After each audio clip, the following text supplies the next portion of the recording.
Good afternoon, Lenesti. Good afternoon, distinguished senior colleagues and colleagues. We're about to start the webinar on embracing equality in arbitration, speaking from an ADR, speaking from the heart. We'll just wait for like 2 minutes to allow more people to join us. As I speak right now, we have 25 participants. And then in the next 2-3 minutes, we will start the webinar with we'll start the webinar by running through the profile of our speakers. And then the speakers will have a section to speak about their experiences and their journey so far in arbitration for about 5 to 10 minutes. We will now have a round of question and answer section. I believe the question and answer section is actually the bone of today's webinar. And I want to ask that we all type in our questions in the chat box so that once we are done with the round of questions we have already, we will go to the other questions if time permits. Thank you.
Okay, my name is Shola Oshodi-John. I'm the Registrar and Chief Executive Officer for the Nigerian Institute of Arbitrators. I want to join me to welcome Susie.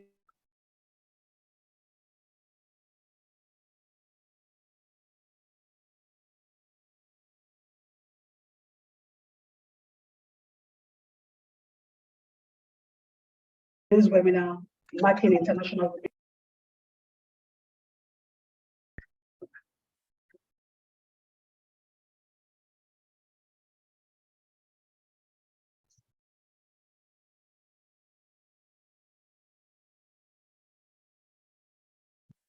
Sorry about that. Thank you for joining us on International Women's Day program for 2023. And the title of today's program webinar is Embracing Equality in Arbitration and ADR, Speaking from the Heart. I have before me seasoned arbitrators and senior lawyers in the legal profession in Nigeria as well as internationally. Permit me to run quickly through the profile of our speakers today. We have Mrs Funke Adekoya SAN.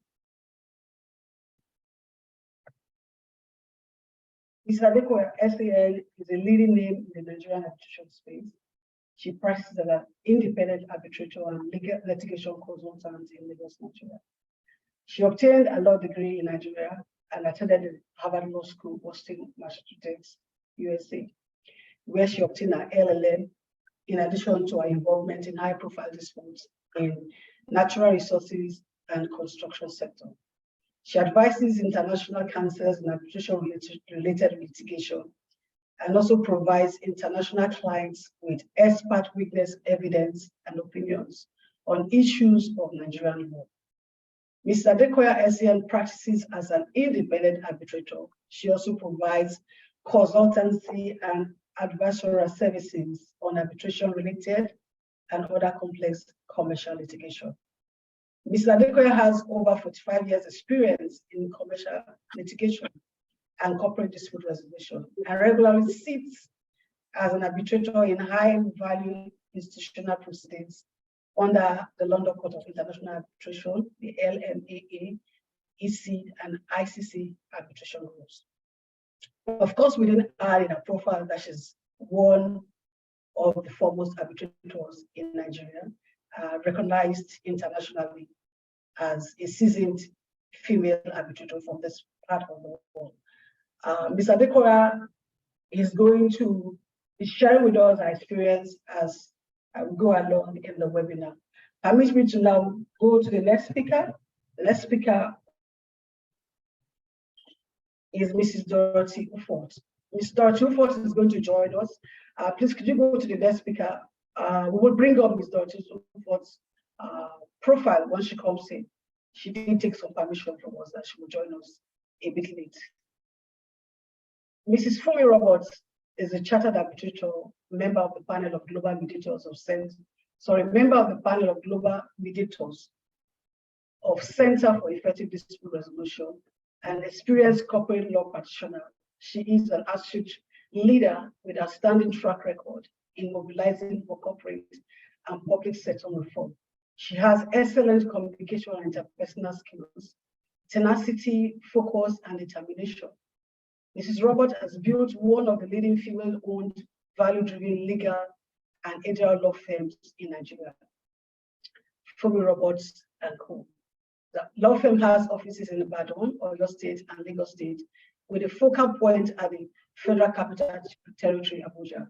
Mrs. Robert heads the alternate dispute resolution unit of the firm's dispute resolution department. She offers a dispute resolution skills to resolve a myriad of disputes, some involving large number of parties.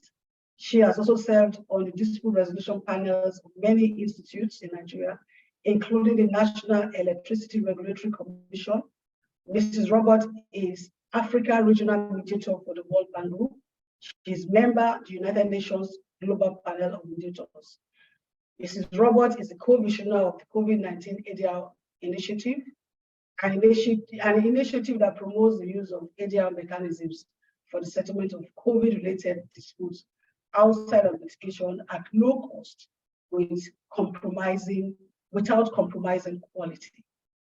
Mrs. Roberts initiated the Funmi Robers Law annual essay competition on arbitration and ADR for students of the Faculty of Law of Funmi Robers University in Nigeria. The first of the essay was held in 2019, and she serves on several corporate boards. Join me as we welcome Mrs. Funmi Robers. We'll go to the next profile for Mrs. Folashade Alli. Mrs. Folashade Alli is a practicing lawyer and chartered arbitrator based in Lagos, Nigeria. She's currently the principal partner of Folashade Alli and Associates, formerly known as Vatard Solicitors, a specialized law firm dealing in arbitration, maritime, oil and gas, banking and finance, and intellectual property. Mrs. Alli has extensive experience in arbitration and mediation, has been an arbitrator, counsel, and registrar on numerous tribunals in disputes relating to maritime, construction, oil and gas, finance, and intellectual property. She's also an active member of the International Bar Association, a member of Maritime Arbitrators Association of Nigeria, and fellow chartered arbitrator of the Institute of Chartered Arbitrators. She is also an approved mediator of the Lagos State Multi-Law Courthouse. Ms. Folashade Alli is a registered notary public of the Federal Republic of Nigeria. She's also an approved tutor of the Chartered Institute of Arbitrators and an adjunct lecturer of the Nigerian Law School. Mrs. Folashade Alli speaks English and French fluently. Join me as we welcome Mrs. Folashade Alli to today's webinar. Our next speaker is Mrs. Priscilla Ogwemoh. Ms. Ogwemoh is one of the leading women arbitrators and mediation practitioners in Nigeria, a fellow of the Nigerian Institute of Chartered Arbitrators. She enjoys professional membership in She enjoys professional membership in associations dedicated to ADR nationally and internationally, including the UK Centre for Effective Dispute Resolution, Negotiation and Conflict Management Group, Institute of Chartered Mediators and Conciliators.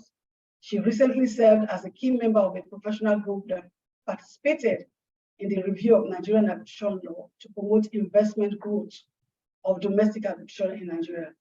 Mrs. Ogwemoh is listed on the panel of registrars of the Lagos Court of Arbitration, the Lagos Multi-Door Courthouse, where she regularly mediates commercial disputes. Ms. Ogwemoh has been recognized in the internationally acclaimed publications Legal 500 and Who is Who Legal in the ADR Working Group category of arbitration.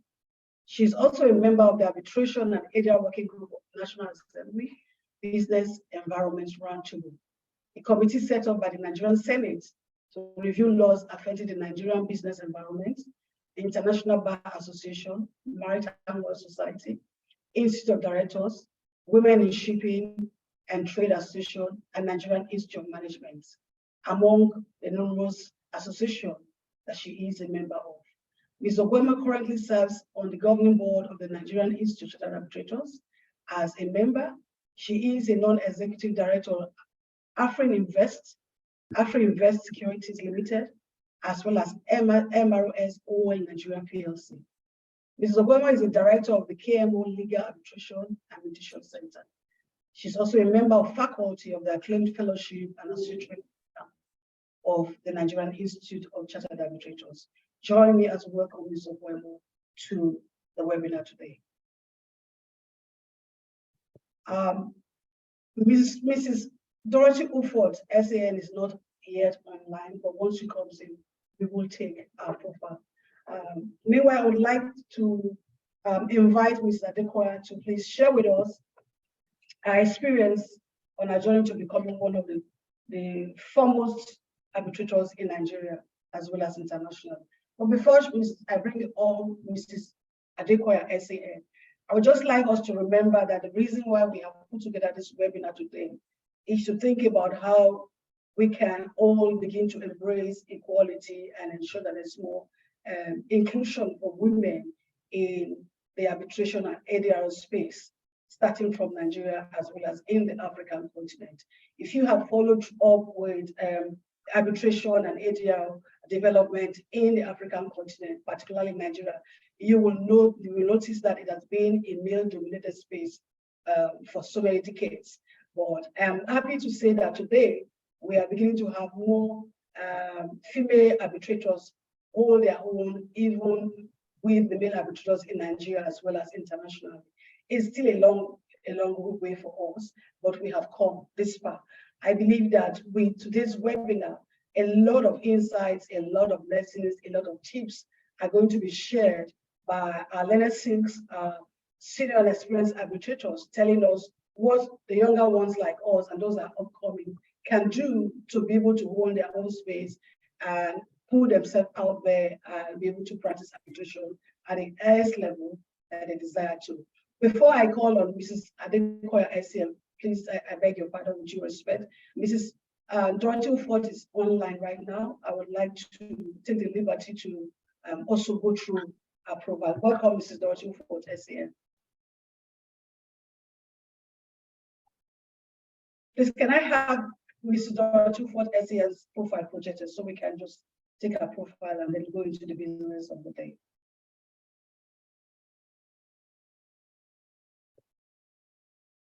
Sorry, did you want me to do something or say something? No. We have a slide that has your profile. I'm just trying to talk to the admin to put up your profile so we can and read it up, just like we have done for all the speakers. Okay. Thank you. Hi, everyone. Mrs. Ufot, let me take your profile from here, and then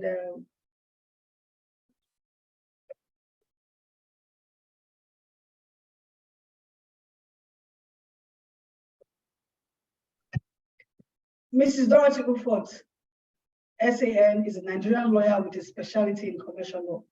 She is the first woman from Akwa Ibom State to be elevated to the rank of Senior Advocate of Nigeria. Mrs. Ufot is the founding partner of Dorothy Ufot & Co., a leading Nigerian full-service law firm, where she heads the international arbitration and litigation departments of the firm. Mrs. Ufot specializes in international arbitration, litigation, and other forms of dispute resolution, including investment treaty arbitration, enforcement of foreign arbitral awards, investment consulting, corporate, and commercial law. Ms. Ufot is a member of the ICC International Court of Arbitration in Paris. I'm sorry, Ms. Ufot, I guess I have a wrong slide up here. I have made the corrections before now. Please pardon us for this error. Mrs. Ufot is the chairperson for ICC Nigeria. She is also a fellow of the Chartered Institute of Arbitrators, London. Welcome, Mrs. Ufot SAN.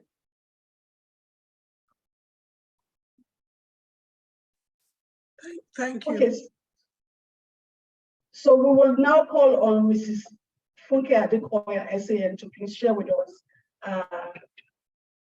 experience on a journey so far to becoming one of the foremost arbitrators in Nigeria as well as internationally. Thank you very much, Shola, and good afternoon, everyone. I'm going to speak against the concept of this year's IWD focus, which is embracing equity. Equity is not the same as equality. So let's start from what do we mean when we say embracing equity. For me, equity means a sense of fairness. Equity means granting opportunity on the same level and at the same rate as which opportunities are granted to male colleagues. What we do with that opportunity is left to us. But the equity is that we have a fair chance of joining this game. What are the things that stop us as women arbitrators from sitting at the table with our male colleagues? So what are the barriers to equity? And I start with a rhyme which has resonated with me all my life. I don't know who the original poet was, but I'm sure most women know it. It says, a man's work lasts from sun to sun. A woman's work is never done. So when you look at the responsibilities that males have and females have, you then see that there's an imbalance, which results in a lack of equity. You cannot run the same race if you are handicapped. And whether in Nigeria, Africa, or anywhere else in the world, women are handicapped by social obligations, by family obligations, and by societal expectations to compete at an equal level with a man in what is essentially a man's world. And that is the truth. Whether it is in arbitration or anywhere else, the structures today favor those who are there first, which are the men. So in embracing equity, we need to accommodate the social and cultural barriers which make it difficult to showcase our skills at the same level at which men can showcase their own skills. A woman has to do so much as a daughter, as a sister, if she's privileged or lucky, as a wife, as a mother, and then as an employee or an arbitrator in the workplace. And my career as an arbitrator has been against that backdrop, and the extent to which one has been able to balance competing obligations whilst not dropping the ball. Another phrase that comes to mind is that to succeed in a male-dominated workplace, a woman has to work twice as hard to achieve half as much as a man would achieve. And that's because she also has all these other balls which she's juggling all at the same time. Wife, mother, daughter, sister, caregiver, homemaker, teacher, nurse, and all the other roles that society places on us. So within that framework, I cannot say that any successes that I have achieved have been different from the path that any other woman has trodden. I think we've all had to learn how to manage our various obligations. I would say that a few of the tips that I had learned along the way, and I'm sure that other members of the panel would have those same experiences, is time management. I think for any woman who tries to have or tries to take advantages of the opportunities that are available has to manage time. And so I have all sorts of little things that I do to save time. If I'm typing on my computer, I have all sorts of abbreviations that when I type it in, it comes out as a full word, saves time. If I'm in my car, luckily I have a driver, because one of my attitudes to life long ago was hire a driver, ruin your car, drive yourself, ruin your body. But when I sit in my car, I'm working. And so it's not dead time. I'm either reading a book, I'm drafting, I'm catching up on my emails and things like that. And I think that is a combination of all the experiences that I would say has enabled me to compete effectively in what is still a male-dominated society. I'll leave it there for the moment and pass on to my other colleagues for their experiences.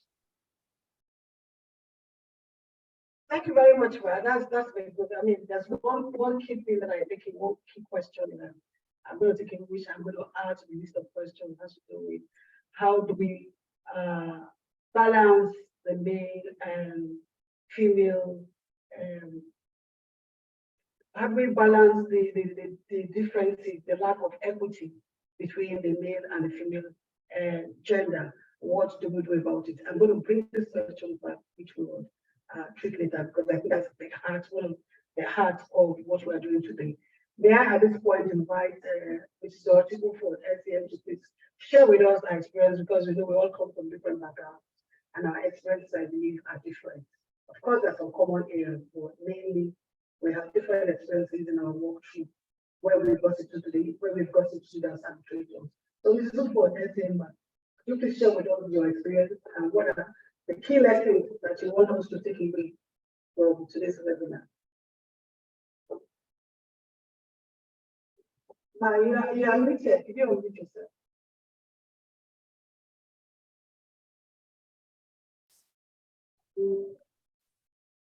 Thank you.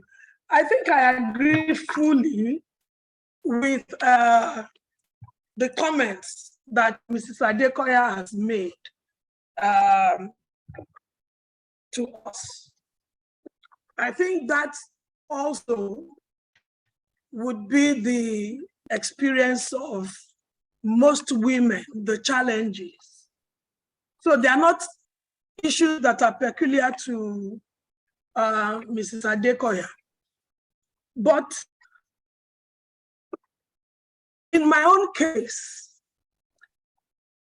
I did not set out to be successful. That wasn't the objective. But I did not read law as a first degree.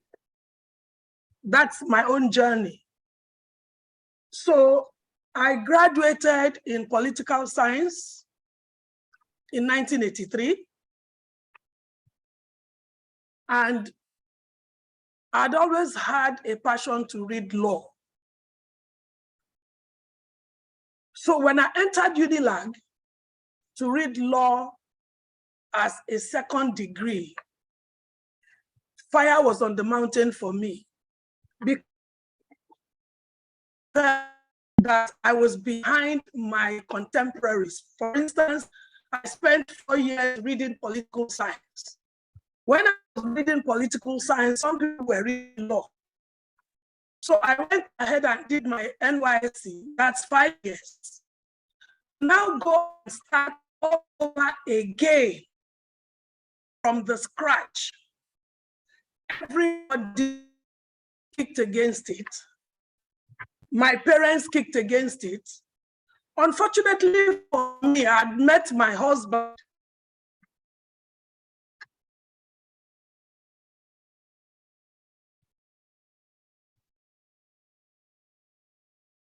Oh, no.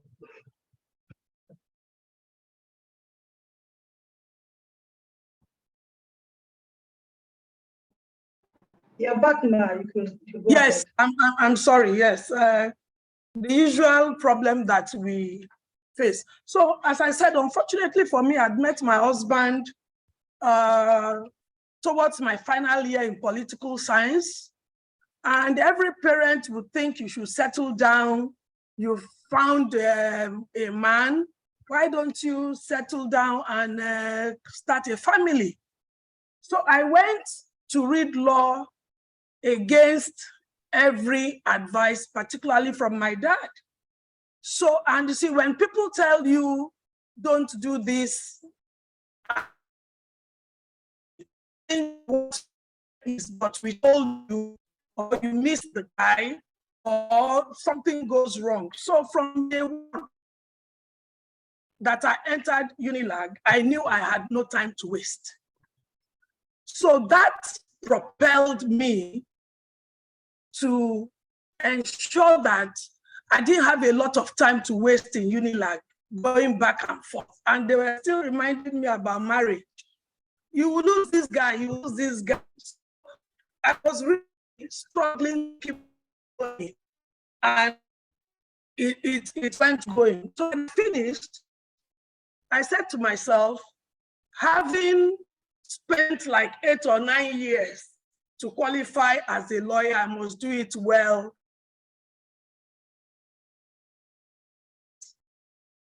HA Ladner and straight from law school.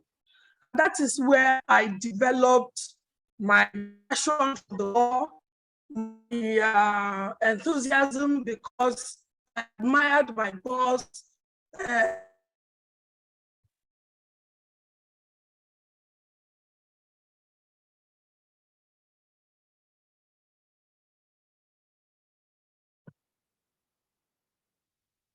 Sorry, we are trying to sort this out. So that is my own story. But when I started, I didn't see any challenge for women when I was with Ladner, because we're always going to court with Mr. Ladner.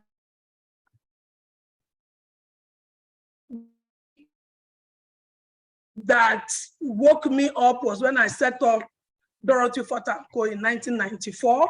My daughter was 3 months old when I set up the firm, and I realized that going to court with Mr. Ladner and going to court by yourself is a different ball game. But something that gave me the staying power, and that would be one of my advice.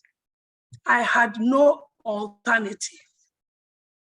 So my advice today for women, no matter how challenging it is, you must not have an alternative. So when I felt frustrated, which I did many times, and I'm a first generation self, if I give up, assuming any of my children want to become lawyers, if it's so difficult for me, how easy will it be for them? So all of those considerations gave me the staying power, and I stood in there. And by the time I started running Dorothy Ufot & Co. and saw the legal landscape,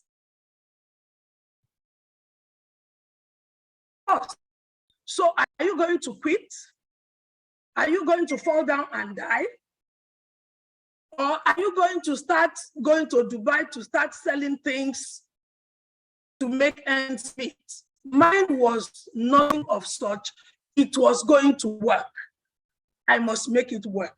So one of my cardinal principles is that you must not have an alternative.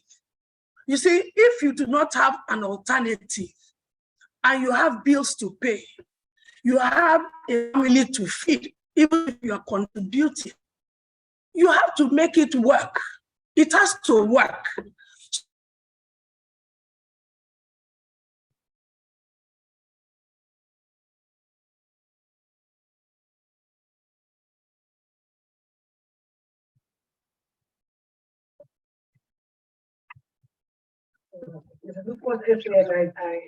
I guess our network is not so strong.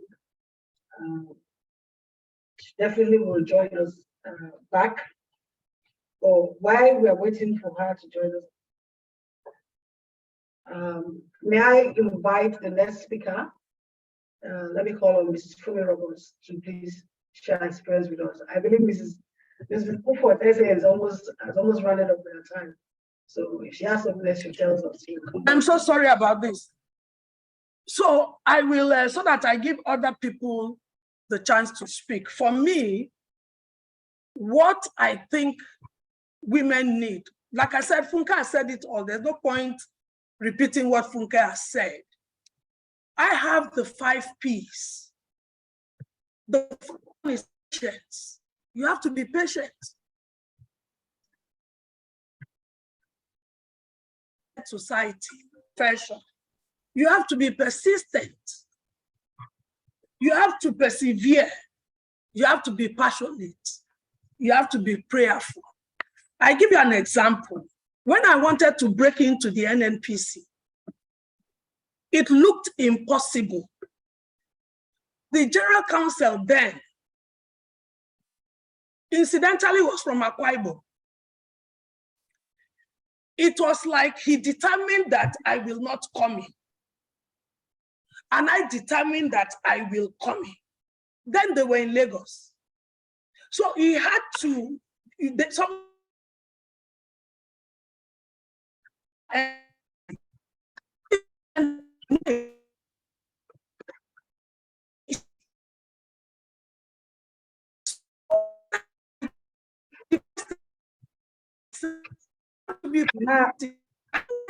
my network is very bad. We really cannot hear you at this point. I'll ask that we save that point, ma'am. Let's save it for when we come to the question and answer section, and you'll share with us, because I believe it's something that the point that we all sorry, I'm having this question from my office. I don't know what is wrong with the premises internet. So we'll take you back later when we come to the question and answer. Thank you very much, ma'am. We want to hear that NNPC, how you broke into NNPC, broke through to NNPC, because I believe those of us that are in practice and those younger ones among us would like to know more about it. Can I at this junction invite Mrs. Funmi Robers to please share her experience with us? I can see that Mrs. Ufot SAN has given us the 5 Ps, and that 5 Ps are very important and vital if you really want to survive in a male-dominated world, and even in the world generally. Thank you very much, Shola. And it's good to ride on the back of Mrs. Adekoya and Mrs. Ufot. Mrs. Adekoya did a good foundation in very broad terms, and then went into specifics. And of course, Mrs. Ufot nailed a bit about what Mrs. Adekoya said with practical experiences. I'm going to deal with this in a slightly different manner, because from what Mrs. Ufot has said, perhaps I can take off from there. She has set up her law firm. So I'm going to assume that, yes, Funmi Robers & Co. has come into being, and just share the fact that Funmi Robers & Co. was not expected to have come into being at all. Because when I started, I actually wanted to join a law firm, an established law firm. And I had drawn up a 5-year plan that whatever law firm was going to accept me after lecturing and then working for 3 years without pay, garnered enough experience, I was going to latch myself onto a law firm, help to build the law firm. And my value proposition was that I was going to build the existing brand. But after 5 years, I must be made a partner, because I'd always wanted to own my own business. For me, it's not about being a paid employee for life. So I was turned down at every corner. And I said to myself, Funmi, you don't want to do anything else for the rest of your life except law. So why don't you set up your law firm? So I set up Funmi Robers & Co. And as luck would have it, I had 3, I'm sure you could hear the siren. It's because NEPA has just arrived. So we're going to change power source. And I'm hoping that my internet will not go off, because I'm using 4 different internet sources. So when I started Funmi Robers & Co., the aim for me was just to start small, because I had 4 sons to raise and my husband was out of the country. And then the journey started. And then I was thrown into leadership out of my volunteer work. And I became the chairperson of FIDA, International Federation of Women Lawyers, or your state branch.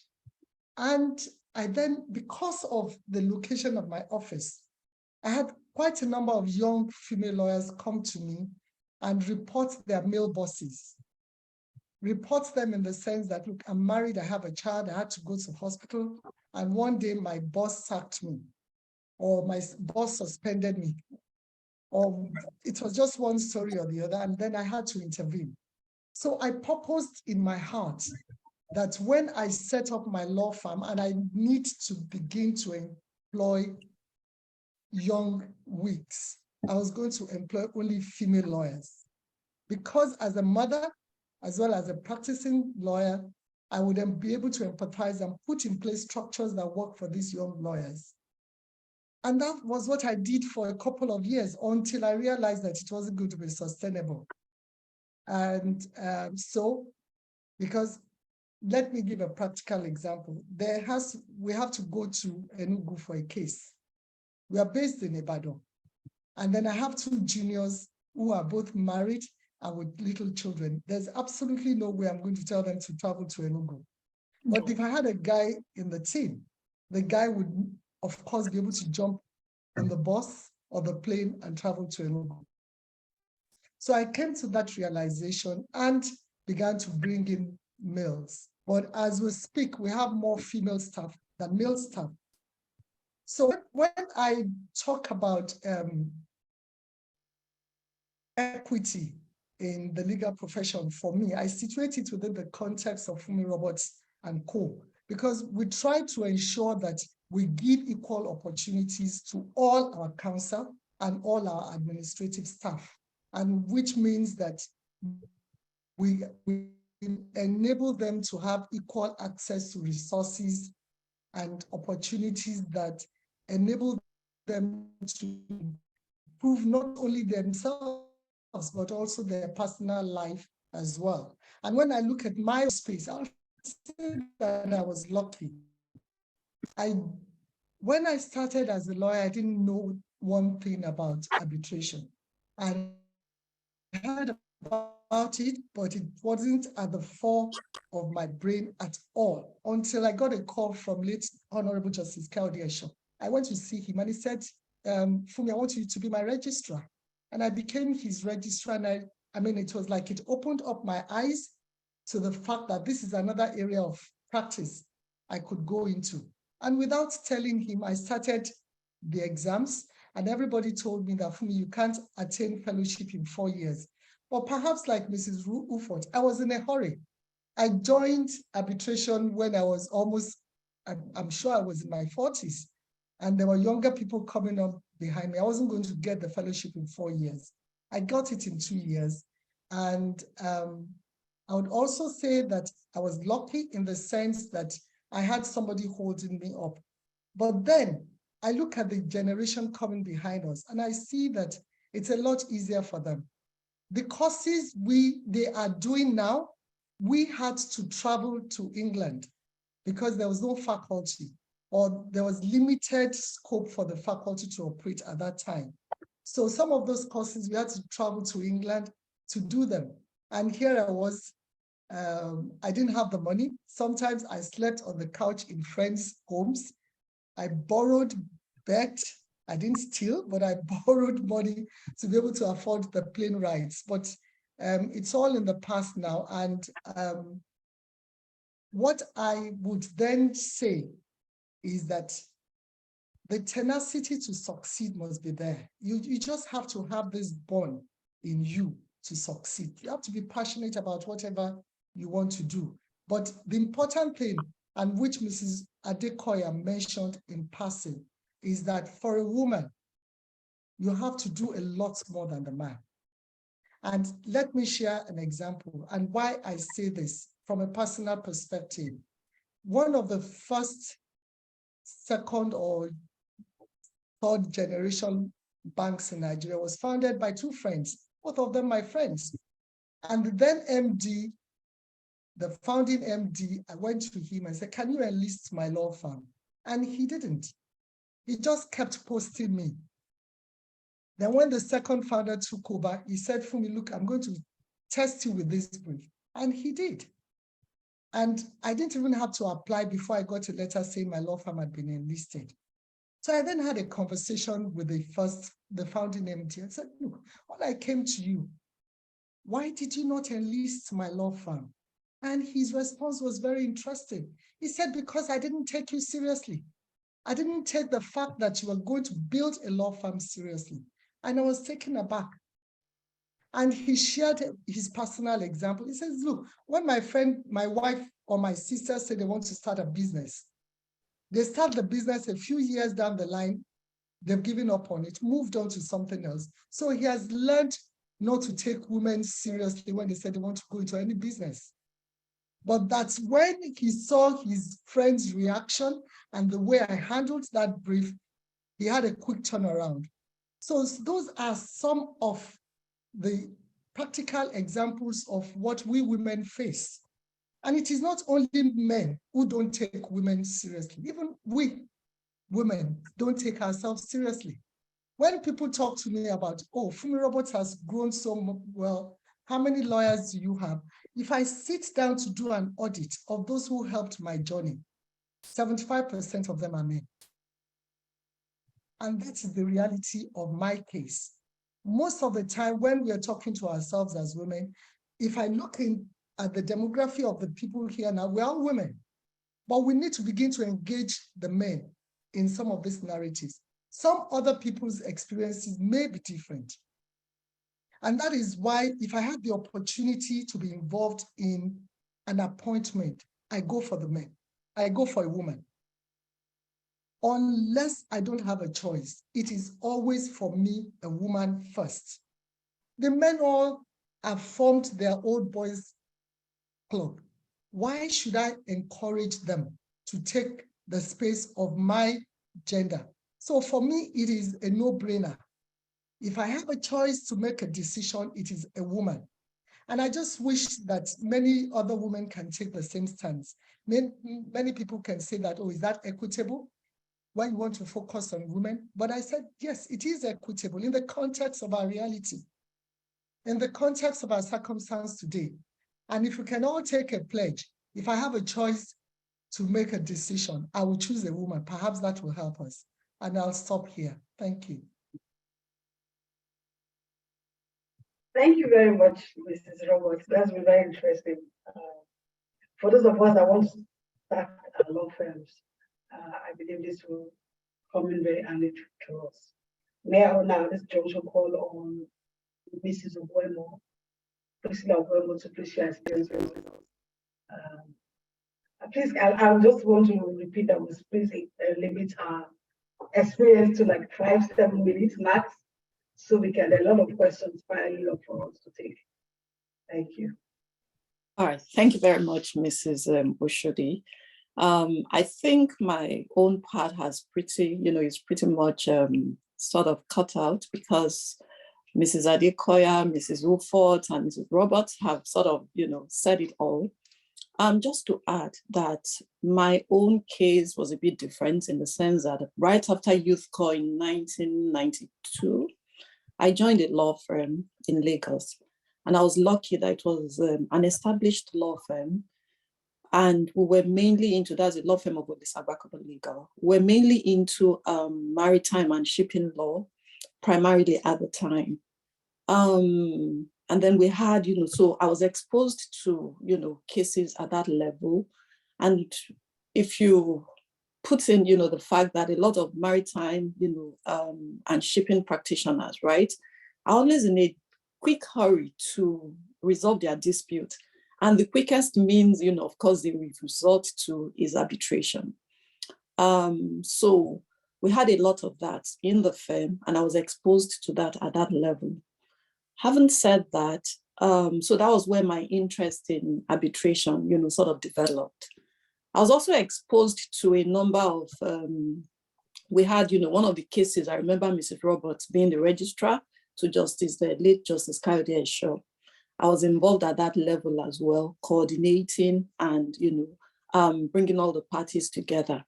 So with that in mind, I had no choice but to go for training, in arbitration, to do all the qualifications and all of that. Then I had my master's also in commercial law, commercial and arbitration law.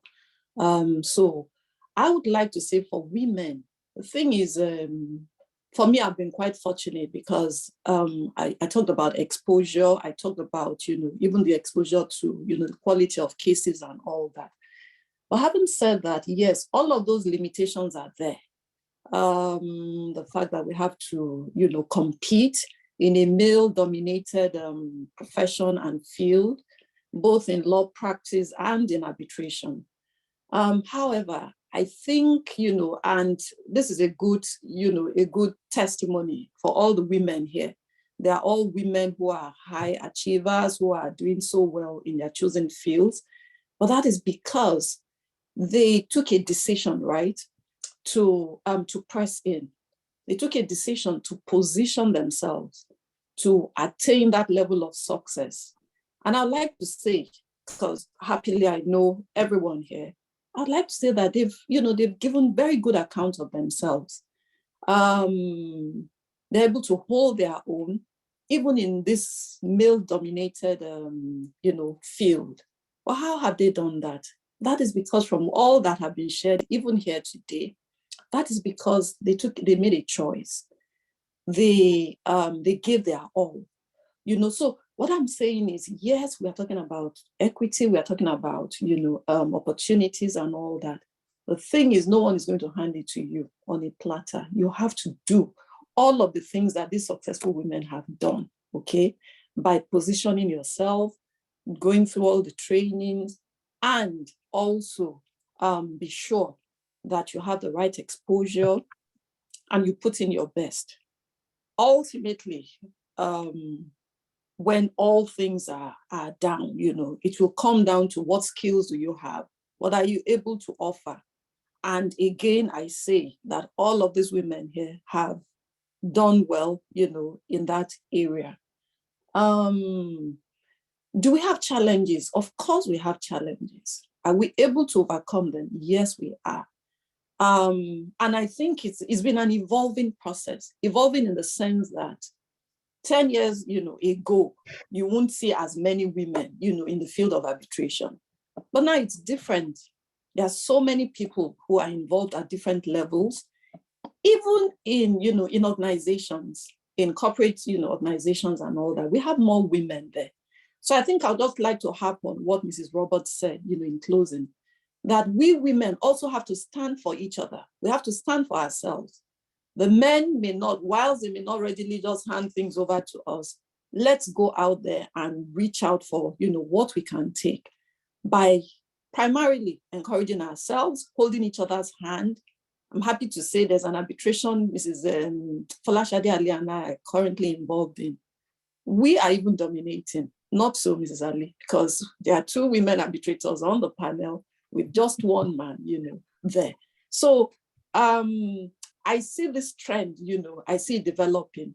I see us, doing even, and very soon, if you look at the judiciary, there are more women now in the judiciary. I see a situation where very soon, women will be dominating this field. But let's not wait. We have to go out and, grab it. That's what I'll say. So let me stop here for now. Thank you.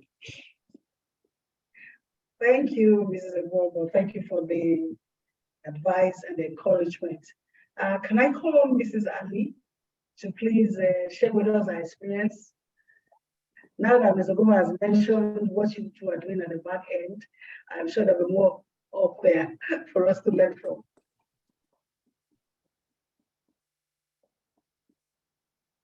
Please unmute yourself, you're muted. Good afternoon, my co-panelists. It's really indeed an honor to be here this afternoon to share our experience, especially with a lineup of accomplished female arbitrators, those that I really, really respect, and they've done so well, both at home and internationally. So thank you, first of all. They've said it all.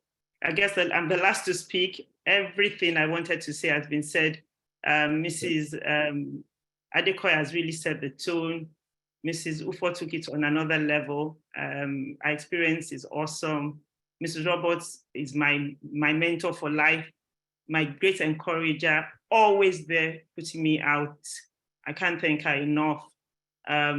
Priscilla is my person. So honestly, we've said it all. However, I think the reason we're here is to share our journey. Everybody's journey is different in life. I mean, the theme says embrace equity. We all hear what equity means. It's basically trying to encourage and see how, even though we're different, in diversity in every way, how can we use our resources to achieve our outcome, which is all of us want to be accomplished arbitrators. So first of all, I'd like to thank NICArb for inviting me to be part of this journey. And for me, my journey is very different. I never wanted to be an arbitrator. I lived outside of Nigeria. So when I got married, I lived in Abidjan for a while and I had my kids.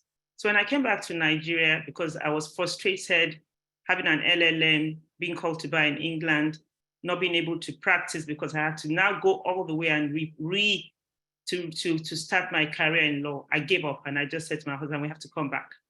I can't be a housewife, it's just not in my DNA. So when I came back to Nigeria, I had kids that were 2 years old and I couldn't stay at home. So I went to Alukano Ibodi, worked there. So Ibodi was fantastic in every form. He allowed me to pick my kids. I could take them home, come back to work. And I juggled for a while, but I just couldn't. I was living in Apapa, working in Muluni, and it just didn't work. So eventually, I think after 6 years, I was a senior associate. I gave up and I said, I think I should go and just be an in-house counsel because for me, my family came first. And my children, I had twins, they were a handful. And I didn't believe in handing over my kids to a third party to look after. I just didn't want that to happen. So I went into being an in-house counsel in a shipping company for about 5 years because it was the only way I could juggle. But I wasn't fulfilled. So I left after a while and came back to run my law firm, but it wasn't a law firm then. I started with just looking for money. Ms. Roberts said it, Mrs. Ufot rather said it, that you have to sustain yourself. So I started this VAT recovery business because it was the only way I could make money, foreign currency. Nobody else was doing it in Nigeria. You could get your VAT back on services, which people didn't know. So I was making money, but there was no fulfillment. I was just like an agent. So eventually I started my law firm. Then that was why we were called VAT solicitors for a while. And that's how, the idea of arbitration came to pass. Shola Oshodi-John introduced me into it. And honestly, it's been a journey. But for me, I think the message to everybody is when you have mentors. I remember immediately I got into the Chartered Institute of Arbitrators. I had Mrs. Arabalogun, Mrs. Oyekunle. They just took me as if they knew me before and encouraged me. And for each and every one of us, I started going to conferences. I remember very well, Mrs. Adekoya said, you have to continue. I said, but I can't afford this. She said, well, you just have to put yourself out there. And it was a journey. I was older than everybody, but I didn't give up. I served like no man's business in every committee on earth. I'm not an event planner, but I had to do it because I wanted to be seen. So I didn't give up. I didn't care what people said. I remember I would put myself out. I said, I'd like to be registrar. Mrs. Roberts gave me an opportunity. So one or two other people gave me an opportunity. I kept doing it, but I didn't get appointments. I think it took over 10 years for me to get an appointment. About 10 years ago, I can remember, and I had been in this space for at least 20 or 18 years. So, don't give up, don't relent. Your time will come. And, we women have to encourage each other. That's what I try to do now. Make sure that just encourage all the females around you. They're frustrated, they don't have money, and they want to build a career. The least we can do when we have opportunities, just give them that opportunity to serve and do not relent. I'm a chartered arbitrator today, but I'm not there in the international space as I'd like to, even though, I'm a member of the PCC, Professional Conduct Committee of CRM headquarters, a member of the Nigerian representative on ICC, but it's still not enough. So what do? Even though I have I've had a few appointments internationally, it's not there. Mrs. Adekoya is on the platform today. She put an advert out and said, does anybody want to be an arbitral secretary in an international arbitration I'm handling? Before she finished sending the email, I was the first. I put myself out. A chartered arbitrator wanted to be a secretary. Do you know why? I've done over 20 or 30 domestic arbitration, but I haven't really had that much experience internationally. And I wanted to get it from somebody I respect and I think he's doing well. So what I'm trying to say is that when you do not give up, when you do not relent, when you keep trying, your time will come. I'm going to be 60, but I have not given up on my career because I know that the sky is your limit. And I never look at age. For me, age is just a number. So long as you have good health, you have your intellect intact. Just keep trying. And I know that everybody's journey, some make it young, some make it old. Your journey is your journey, but you have to be focused. You have to believe in yourself. And Mrs. Ufot said it, you must not have an alternative. So when you do not have that alternative, when you know that this is the only career, I don't sell rice, I don't do business. So I said, and I'm not going to be a housewife. My children are grown up. So what am I doing at home but to run a successful business? And today my firm is doing well, to God's glory, because I did not give up. I'm a late starter because that is how I wanted my journey to be. So I just think that my encouragement to everyone is we have to be aware of who we are or what you're capable of doing and take action by just staying there. Be seen, do anything to continue to gain experience. Thank you, everyone. You're muted. You're muted, ma'am. Thank you, Ms. Alli. Thank you very much. We can see that the experiences are varied and it goes across from setting up your own law firm to working in a law firm. I'm so excited about all that we have shared this far. We want to go into the question and answer section. I have a list of questions that we are taking off from participants before now. Why there are more questions coming in? We'll start with this one. The first question is going to go to Mrs. Adekoya SAN. The question is, what can you say about gender bias in the Nigerian legal system, which is unfortunately backed by the law? That is a question from one of the participants. What can you say about it? What can we do, to level the field and create some equity? Because we already agree that it is not about equality, but more or less, equity, fairness, giving women the opportunity to be able to, own their own space. So what can you say about it? What can we do? What can women do about gender bias in the Nigerian legal system? Thank you, Shola. The first thing I would say is that I'm not sure that I'm aware of gender bias, which is backed by law in Nigeria. To the extent that there is gender bias, I think it is backed by practice. And I will tell you the two that upset me the most, because invariably it is self-inflicted. The first is this: there are no ladies at the bar. Because we as women join in that affirmation that there are no ladies at the bar, it means that we therefore are not able to pay attention to the things that make it less possible for us to compete at an equal level with men.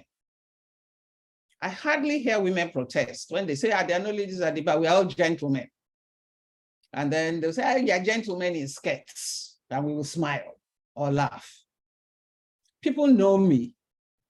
If somebody tells me, I say it, I've even said it to judges in court. You say there are no ladies at the bar, I say, with all due respect, my learned friend needs glasses. If he looks at me and he thinks I'm a gentleman, then he needs glasses. Because that concept stops us from confronting the issues. Childcare is a major issue. I'm very proud to say that before I retired from my previous law firm, I ensured that we set up a creche so that our female associates, when they come back after maternity leave, can work with calmness of mind, knowing that their children are safe. Because their children are not only in the same building, they're actually in a soundproof part of the office. And I know how much it cost us to set up, to soundproof that baby creche. But it made sure that they could compete at an equal level, sane mind, calmness, because they're not worried about what's going on at home. Is my house girl, has she disappeared to go to the market and left my baby alone? So the second thing that I think is our fault is when we see women judges and we insist, and women judges themselves insist on being called my lord. Exactly. Rather than your ladyship. Because that also emphasizes the lack of equity. And I've challenged the female judge, says, I worked hard for this position, and you can't now come and denigrate it. I'm entitled to be called my lord. As if only males are judges. So I don't think there's a legal-based gender disparity. I think the gender issues are cultural or practice-based. And we as women should be the ones tearing down those barriers and moving for more equity. Thank you. Thank you so much, Ma, for that contribution to that answer. I believe it's very apt, telling us that it is we need to break the barriers, in terms of how we look at practice and the culture. We shouldn't emphasize or emphasize it. We should let them know that there are ladies at the bar, and because we are ladies, there are certain things that we need to have as women. We need to take into consideration the home front as well, why we build a law practice so that women can have the enabling environment to practice. So we'll take the next question. The next question is for Mrs. Ufot SAN. The question is, how were you able to level the playing field in order to operate in and thrive in a male-dominated space like arbitration and ADR? How were you able to level the playing field to the point where you now have an international arbitration? You can hold your own anywhere with any counterparts. What are the things that you did differently? Well, I hope my internet allows me It will. to determine to stay there. To determine to stay there. I'll tell you an experience I had in my early days in the IBA. I attended the IBA arbitration dinner. Some Oyibos for us to understand, were seated at the table, and I confidently joined them on the table. You would be shocked that as I sat down on that table, everybody that was on that table stood up and went to another table. I looked at myself. I said, I looked at myself.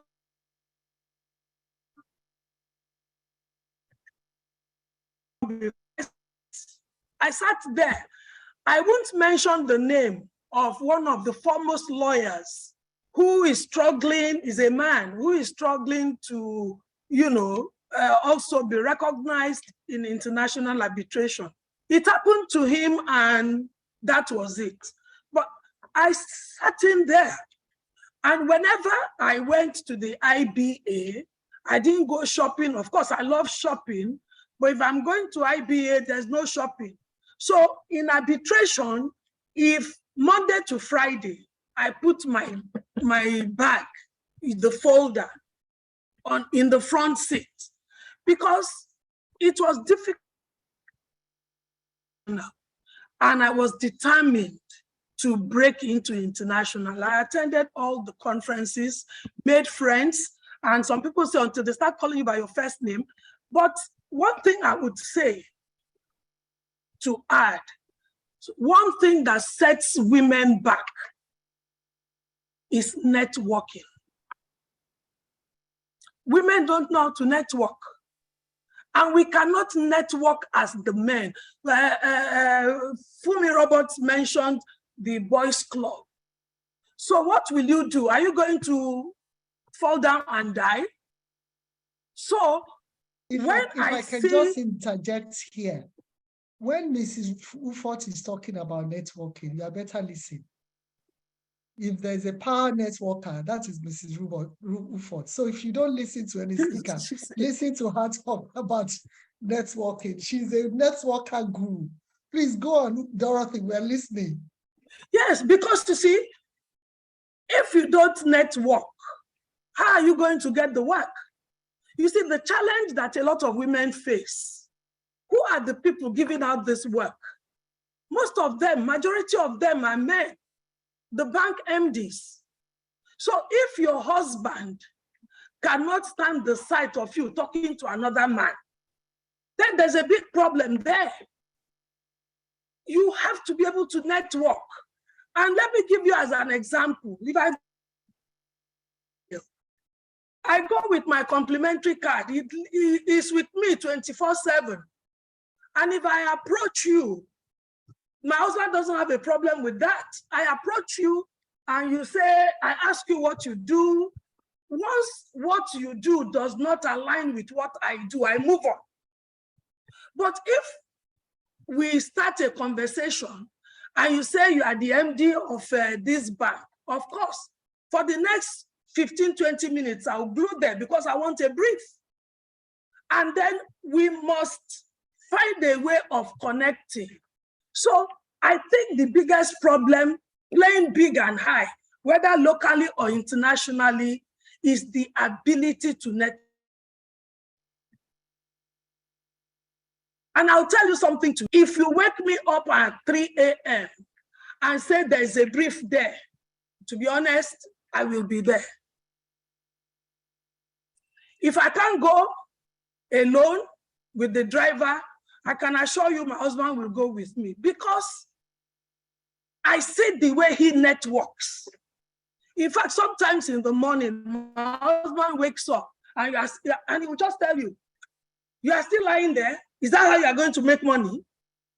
So you just have to jump out of bed and begin to run. So as far as I'm concerned, I understand and appreciate Mrs. Adekoya's sentiments about my Lord my lady. You know, those things don't bother me. I just want on my table. And that is what I'm saying. We must not be shy. A lot of women are shy. They don't know how to approach even men. Women do not help women. But those are challenges, those are barriers, which you must not acknowledge. Somebody doesn't want to see you. You don't have to fight. You have to go back and strategize. This person doesn't want to see me. Why doesn't he want to see me? And if it means you kneeling down, I'm telling you about myself. There was a secretary, you know, the ministry, the secretaries are prime minister, they are there. And this secretary didn't want to see me. She just didn't like, and I knew the minister before he became minister, and this was a minister who could do a lot to help me. And the stumbling block was this woman. When the minister gives you appointment, he doesn't see you in the camera. You can get the appointment from the minister, but the woman won't let you in. By the time I went there 3-4 times, I realized what my problem was. It was that woman. I had to approach her and said, Auntie, why are you doing this? If I was your daughter, won't you be happy for me to succeed? Auntie, relax, please, I'm begging you. This not, you know what the woman said to me? For your courage, because I was thinking you didn't recognize me. I said, Auntie, I can kneel down for you on the street too. Please don't block my chance. She became my friend. You know what then would happen? I would say, I want to see the MD of MPA. This minister could open any door. Then I will now go through her and say, Auntie, minister is coming to Lagos tomorrow. Moferi, I want to see the MD of NIDB. I want to see the MD of this. Do you know she will write the letter? This is a woman that was blocking me. She will write the letter. And when the minister comes in, she will put my own letters, which the minister did not authorize her to write, and put inside for signature. When the minister gets there, she will tell me, she will call me, say, minister is coming in, come. When it gets there, the minister will say, this letter to this. When you say, sir, last week you told me to write it for Mrs. Ufot. So what am I saying? Don't accept any challenge. You have to be proactive. Yes, when you see a challenge, if you are determined to go there and there's a roadblock, step back. Think about, identify the problem and ask yourself how you want to crack the problem. You see, the issue is work on your table. Whether you knelt down, nobody, that was a big stumbling block. Not even the minister could control her. When I realized that minister cannot control this one, I had to find my own way to make her my person. And then when she became my person, an elderly woman, she...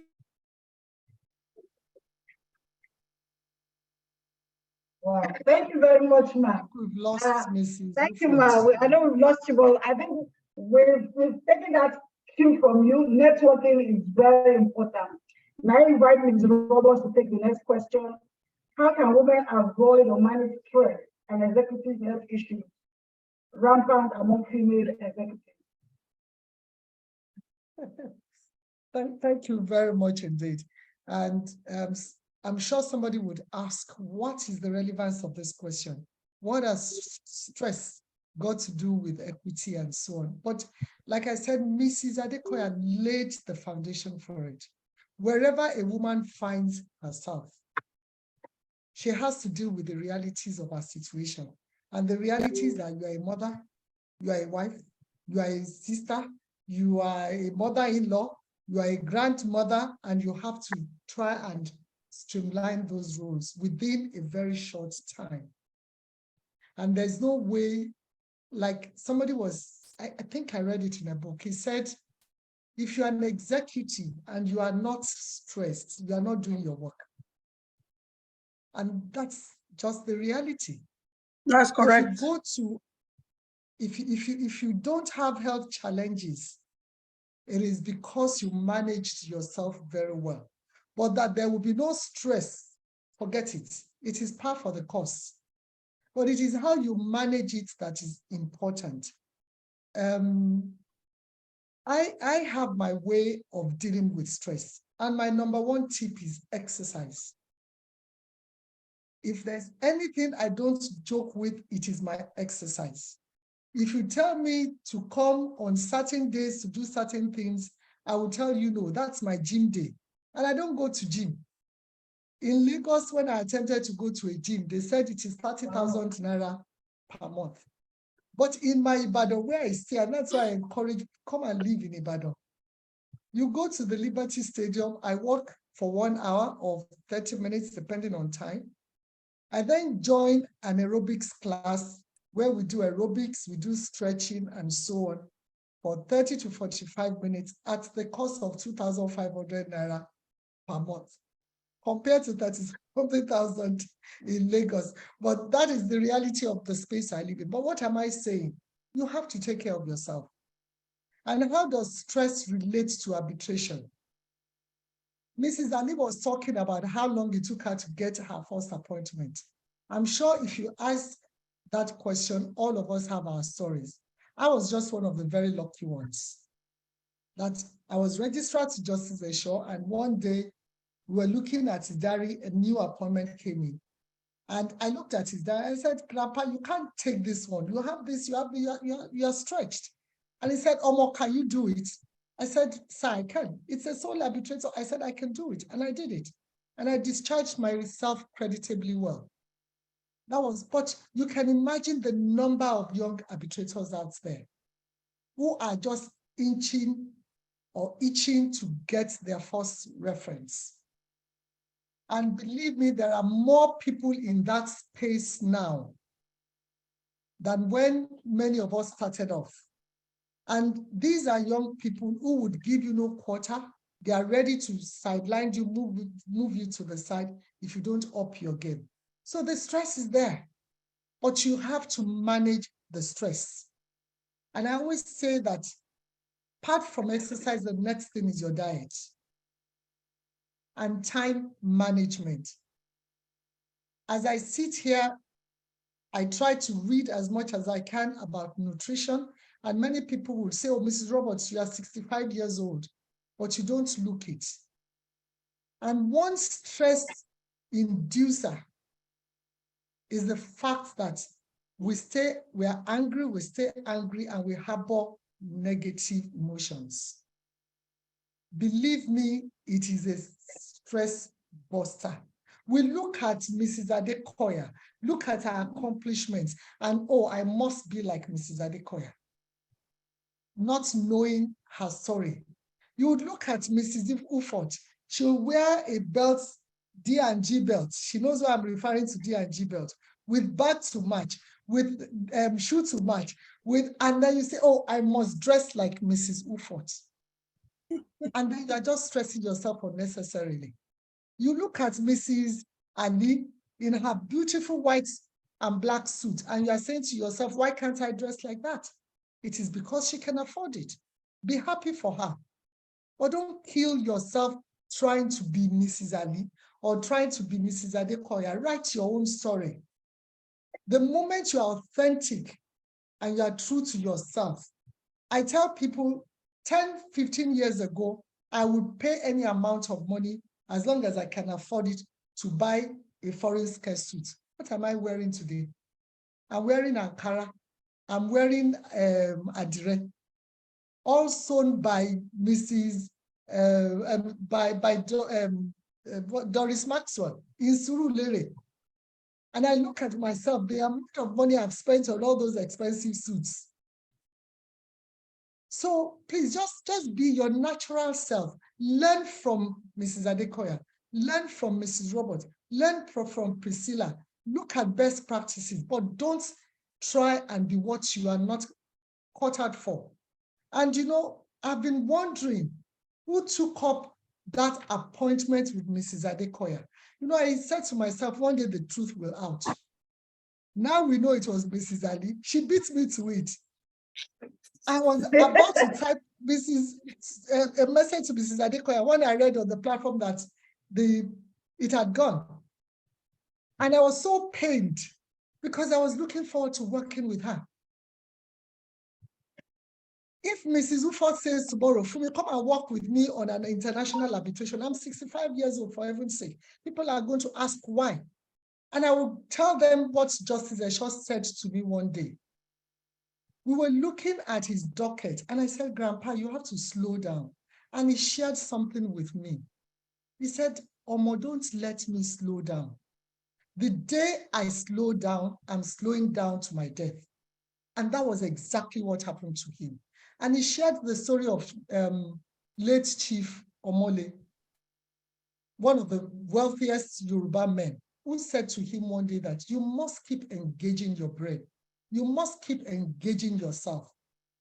Right now, we have many apps online that enables you to exercise your brain. There's no day that I don't do those exercises. They're all part of dealing with your health issues. Many people say, oh, when you're 80-something years old, you would lose memory. My mother is 87 years old. She still makes her bed. She cooks for herself. And she remembers the next visitor that is coming tomorrow, the one that hasn't even come tomorrow at all. She will tell you that somebody is coming tomorrow. It's about yourself. Love yourself. Executive, there's nothing like executive stress that cannot be well managed. I know my time is up, and I thank you very much for giving me this opportunity. Thank you, Shola.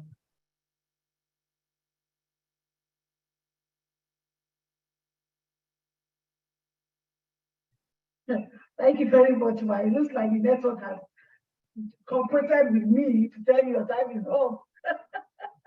Mrs. Robert, please, we would like for you to drop the links to those apps we talked about, if that within reach, so that some of us that are online can, quickly. I'll put them in the chats now. Yeah, thank you very much, ma'am. That would be lovely. I come to the next question. I would like to ask Mr. Alli's question. Yes, it is not about arbitration and ADR, but we're talking about women now, embracing equality for women. And so embrace equity for women. And this is one major area of challenge for us as women in Nigeria and Africa in general. And this has to do with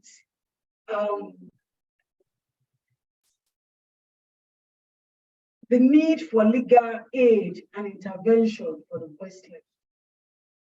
What can we do in trying to create a form of support system for women that are voiceless?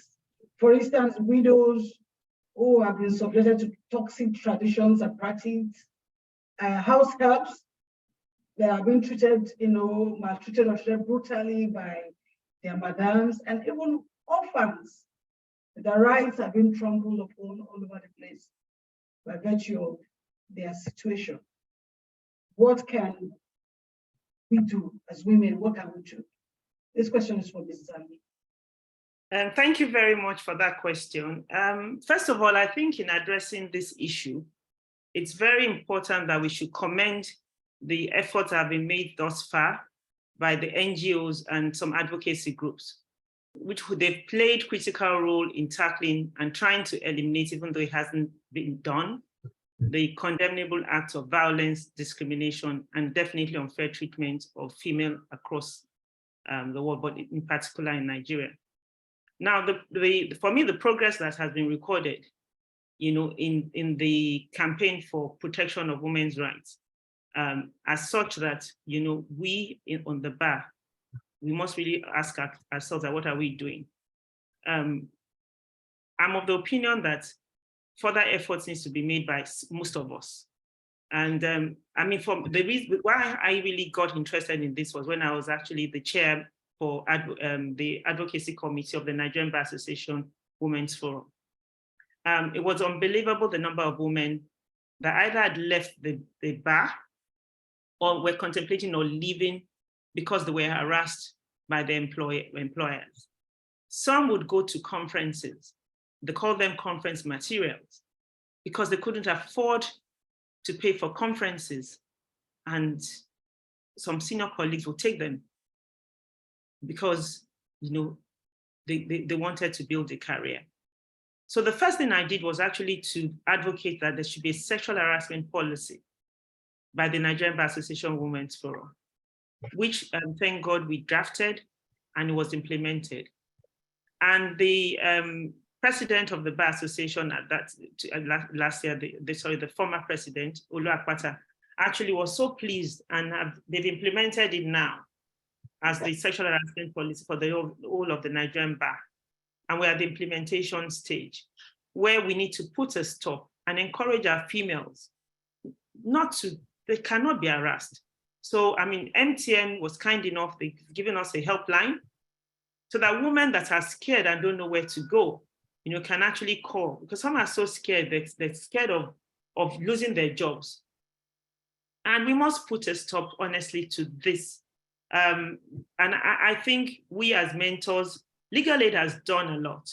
And that's why I always commend them. You know, the program they've established, I mean, that's government initiative, which continues to be one of the most viable and effective channels, you know, of taking up these cases. So, I mean, because a lot of people financially cannot afford to sue. So when you go to Legal Aid, and the other stakeholders have tried as much as possible to support, and they're funding this program, which it's an advantage for, I mean, for those that cannot afford to get legal help, you know, when they want to sue. However, I think each and every one of us, each law firm, we female that have done well or are doing well, and it's not about money, it's about you giving time. You know, it's called pro bono. We all need to try as much as possible to make ourselves available. And, you know, in your mentoring people, you tell and encourage these ladies, you can still do well in life. You don't need to sell your body. You know, you don't need, and even, you know, you have to just continue to strive. If your employer is subjecting you to such, tell him point blank that you'll report him and nothing will happen to you. And we all need to give them the channel that, you know, they have a voice. They're not voiceless because they have the backing of the Nigerian Bar. They have the backing of women like us. They have the backing of institutes like the Nigerian Chartered Institute of Arbitrators, who have a female, you know, GM that's doing so well. And each and every of this forum, even in the arbitration sectors, we all need to encourage the young females that they cannot continue. And I hope, I mean, we've heard so much. I mean, there's been so many times where I've written against this. Domestic violence. Innocent ladies are being killed by their husbands. Do not succumb. Any man that lifts up his hand to beat his wife is not actually worth being a husband. And women should stop allowing this to happen. The day a man lifts up his hand and says it was a mistake, that's the day you should pack your load. It is not acceptable. I don't understand how a man can say he was drunk or it was because he was upset. No matter what you say. And that's why we as women must also teach our children that beating is not part of you training to be a man. If you cannot control your wife at home with your mouth, then walk out. So the message to each and every one of us, one, I think, is that we should try as much as possible to mentor our junior ones. Mentor those who are subjected to domestic violence in their home, that they should not keep quiet. Because one day that man will kill you. We've had stories of women, lawyers that we're fighting for at the moment, that have been subjected and either have been killed. We just went to some funeral. And, you know, it's because they kept quiet. So Legal Aid is there, they're doing well, but they're not, they don't have the resources. So when the cases are there, we have to go and take some of them and actually start trying to defend innocent people.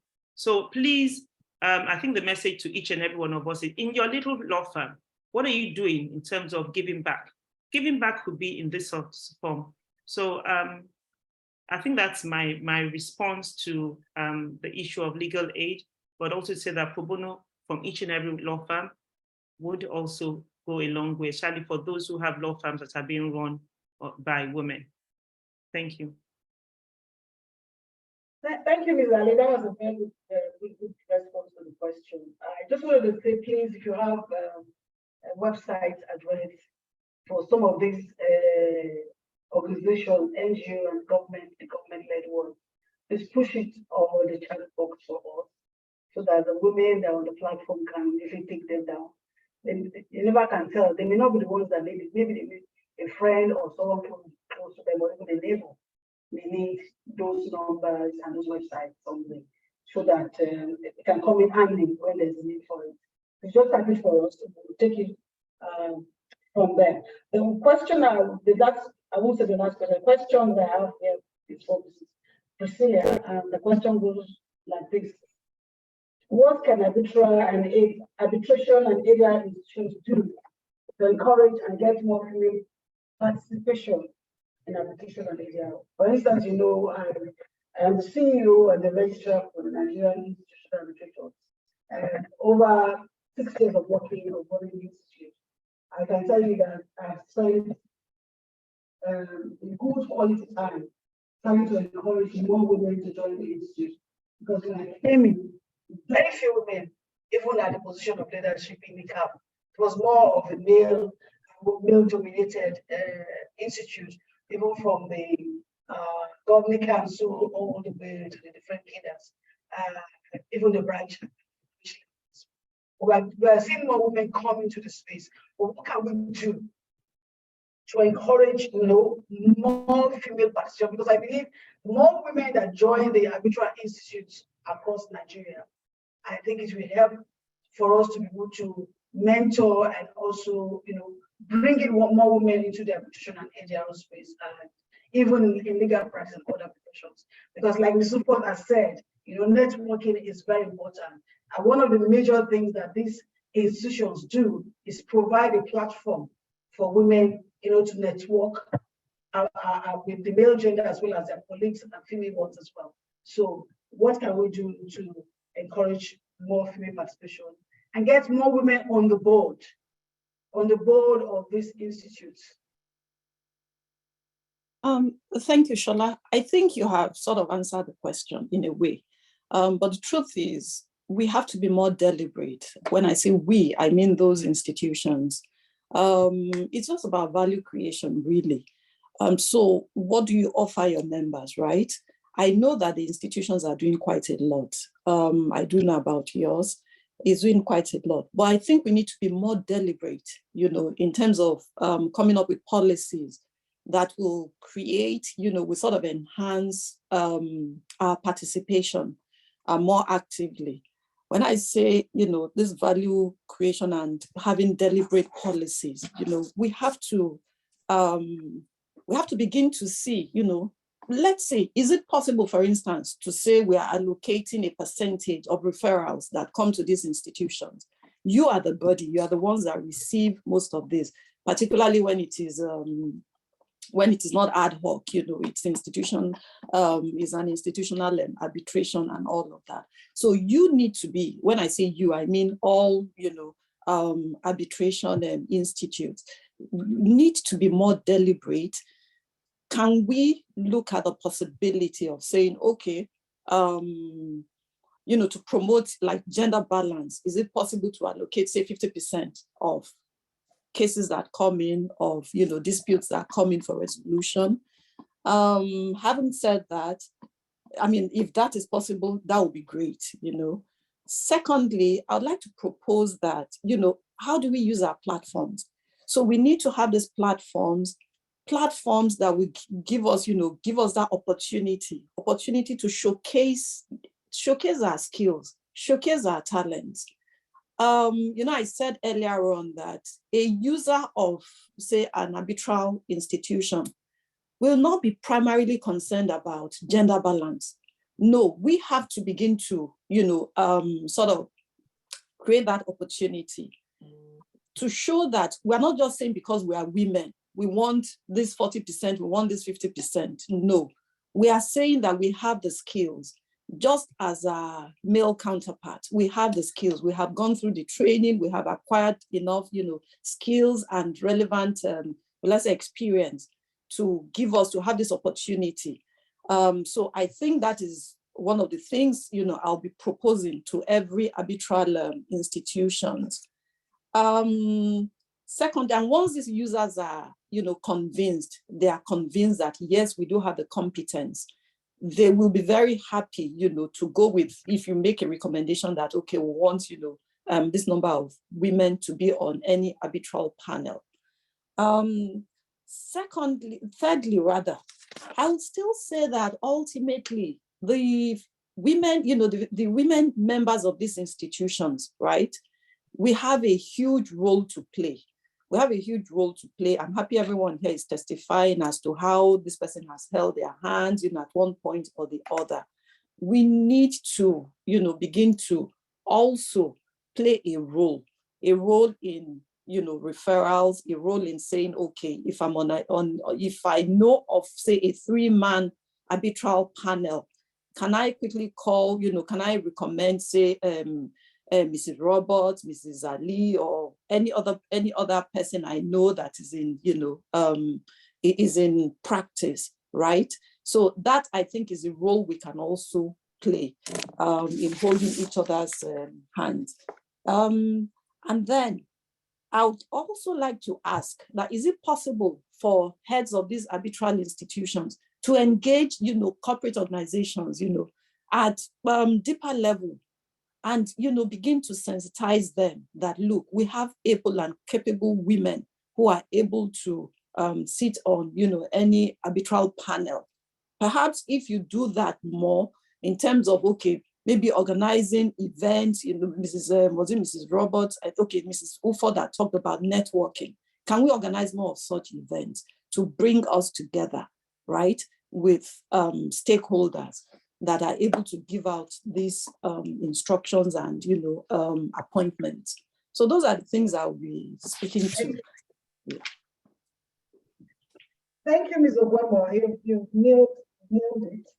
And the points are taken. I would try to, at the end of the webinar, just do a brief summary of all that we have said, so that some of us, at least some of the points that I mentioned earlier, can take hold of it.